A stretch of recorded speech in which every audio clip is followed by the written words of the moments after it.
teman-teman Australian, kembali lagi bareng aku, Astrid, yang bakal nemenin kalian di cerita di malam ini. Serius, ini bukan cuma tentang patah hati, tapi tentang bagaimana keputusasaan bisa jadi pintu menuju alam lain yang gelap dan penuh jebakan. Jadi, siap-siap ya, matikan lampu, tarik selimut, dan kita langsung mulai ceritanya. Namanya Galang, 26 tahun, seorang desainer interior yang tinggal di Surabaya.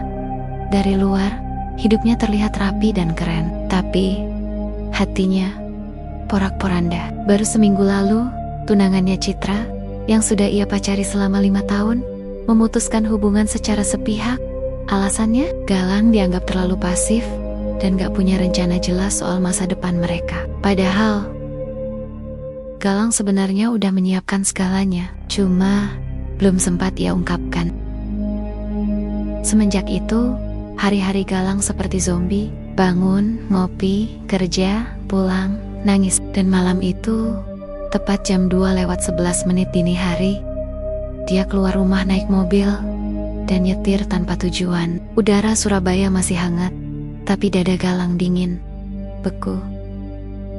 Sampai akhirnya dia melihat petunjuk arah menuju Gunung Wilis di daerah Nganjuk. Tanpa pikir panjang, dia belok. Tujuannya cuma satu, menenangkan diri. Tapi ternyata bukan itu yang ia dapatkan. Setelah menempuh hampir 4 jam perjalanan, Galang sampai di kaki Gunung Wilis menjelang subuh. Tempat itu sepi, udara lembab, dan kabut menggantung rendah. Dia berhenti di sebuah warung kecil yang nyempil di tikungan tajam. Warung itu punya nama aneh, Warung Serawung Mbak Darmi. Cat kayunya udah pudar, tapi ada aroma khas wedang jahe dan kayu manis dari dalamnya. Mbak Darmi, perempuan tua dengan rambut panjang di sanggul dan mata yang tajam, menyambut Galang. Tapi dari awal, tatapan wanita itu agak lain, seperti tahu ada sesuatu yang rusak dalam diri Galang. "Sugeng rawuh nak, tapi ojo ngelantur pikirane neng kene. Gunung iki ora kosong," katanya dengan senyum yang entah kenapa bikin merinding. Galang hanya membalas dengan senyum tipis. Ia duduk, memesan kopi jahe, dan mendoakan semoga hatinya bisa tenang. Tapi begitu ia menatap keluar, ia melihat Citra berdiri di balik kabut. Tapi mustahil, itu cuma bayangannya. Atau bukan? Setelah minum, Galang pamit. Mbak Darmi hanya berkata, "Hati-hati di tikungan sebelah kidul. Akeh sing ora bali.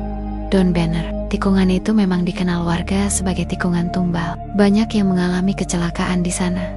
Tapi Galang gak peduli. Ia hanya ingin lari dari rasa sakit, dari rasa gagal. Saat melaju di tikungan itu, matanya mulai buram.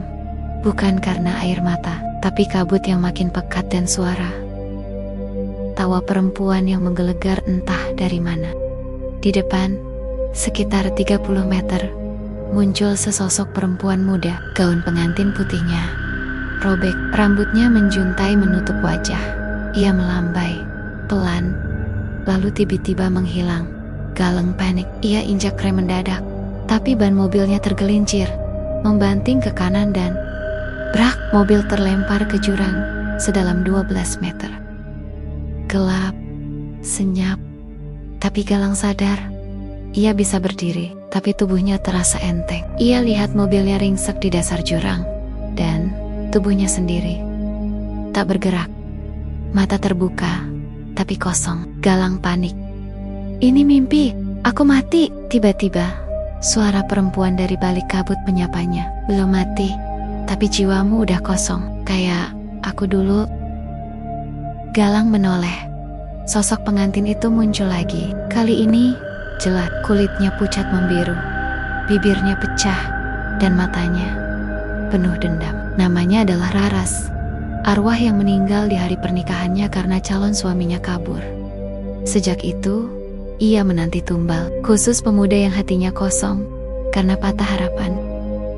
Galang dibawa masuk ke dalam dunia Raras, sebuah lembah gelap dengan pohon-pohon raksasa seperti akar neraka. Di sana banyak roh lain, muda, patah hati, dan tersesat. Mereka tidak bisa keluar, terkurung dalam siklus kenangan yang menyiksa. Kau tak usah melawan, kata Raras.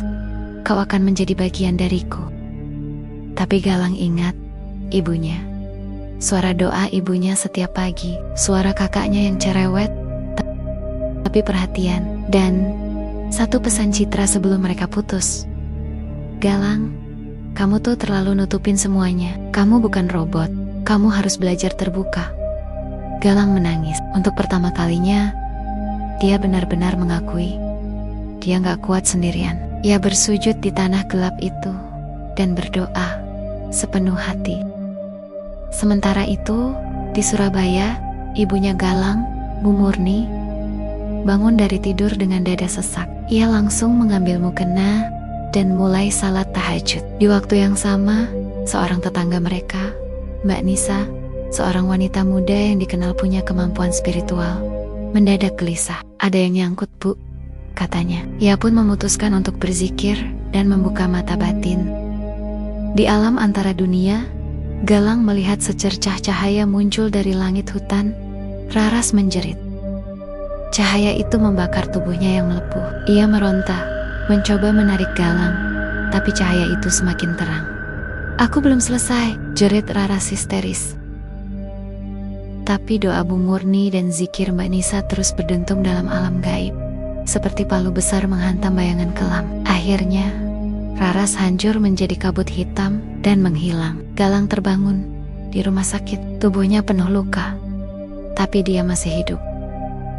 Beberapa minggu setelah kecelakaan, Galang berubah. Ia mulai terbuka pada keluarganya, minta maaf, belajar menerima luka. Ia juga mengunjungi makam Citra, bukan karena Citra meninggal, tapi sebagai simbol penutupan babak lama dalam hidupnya. Dan satu hal lagi, Galang mendatangi Mbak Darmi. Terima kasih Mbak, udah ngingetin. Mbak Darmi hanya tersenyum. Warungku cuma tempat singgah, tapi keputusan hidupmu tetap kamu yang pegang. Galang memandang tikungan itu sekali lagi. Kabut masih turun, tapi kali ini dia tidak lagi takut, karena dia tahu arwah itu sudah pergi. Tapi pelajaran dari pengalaman itu akan tinggal selamanya. Kadang kita merasa sendiri, terpuruk, dan hidup ini gak adil. Tapi satu hal yang sering kita lupakan adalah doa dan cinta dari orang-orang di sekitar kita itu nyata. Dan itu bisa jadi cahaya paling terang di saat kita berada di kegelapan terdalam. Jadi, buat kalian yang sedang merasa hancur, patah atau kehilangan arah, ingatlah, ada kutipan seperti ini. Kegelapan paling pekat pun tak mampu menahan cahaya dari satu doa yang tulus. Jangan pernah mengucap kata putus asa, karena bisa jadi yang mendengarnya bukan manusia. Oke, terima kasih udah dengerin kisah malam ini di Australian. Jangan lupa like, komen, dan subscribe ya, biar nggak ketinggalan cerita lainnya. Astrid pamit dulu. Sampai ketemu di kisah selanjutnya. Bye-bye.